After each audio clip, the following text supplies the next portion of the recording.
Hi, this is Halal. In this video on Mathematical Economics series, we will solve a problem on how to find the average cost and the critical value at which our average cost will be minimized. The question is like this: given the total cost function is, we are being given the total cost is q cube minus 5q square plus 60q, where q denotes the output and tc denotes the total cost. We have to find out the average cost function first, then the critical value at which average cost is minimized. Okay, the point at which our average cost is minimized, we have to find out that very level of output. Okay, so basically what we are being given here, we are being given the total cost here is total cost is equal to q cube minus 5q square plus 60q. This is our total cost function.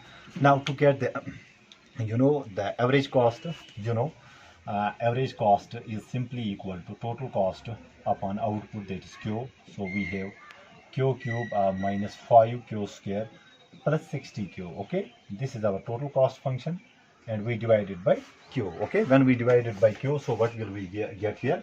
So if we cancel one q here, okay, and expand it here, so we will get here q square minus 5q plus 60. Okay, this is our average cost function.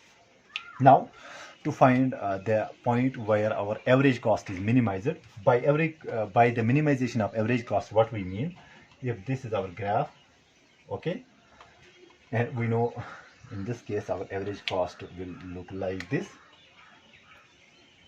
Okay, let us say this is our average cost.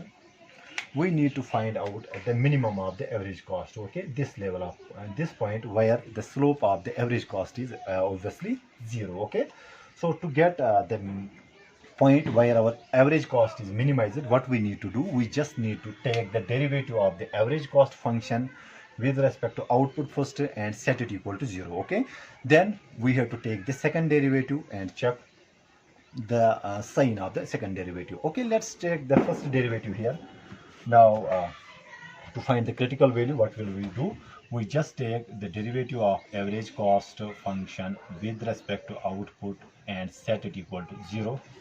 Okay, so this is our average cost function. Taking its derivative is simply, so the derivative of q square is, so let me write it here. So derivative of q square is 2q, so let me write here 2q minus derivative of q is 1, so we are left with 5, and derivative of a constant is obviously 0, so we will not write here, is equal to 0. When solving it for q, that means 2q is equal to 5, which implies our q will be equal to 5 upon 2, which is equal to q is equal to 2.5. Okay, so when q is equal to 2.5, our average cost is minimized. Okay, at this point, if this is quantity, this is our average cost on this axis. So at the output level of 2.5, our average cost is minimized.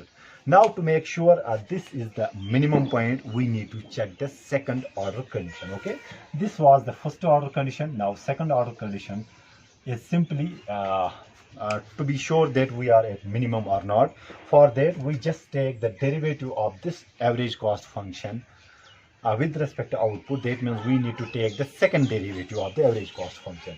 This is the first derivative of the average cost function. So second derivative will be like this: d a square upon d q square. Sorry, this is d square q. Okay, and we have to see it is side. Okay, so if this is our first derivative, now taking the derivative of first derivative will give us obviously the second derivative. Now derivative of q is 1, so we are left with 1 only. So we got the second derivative of average cost function positive.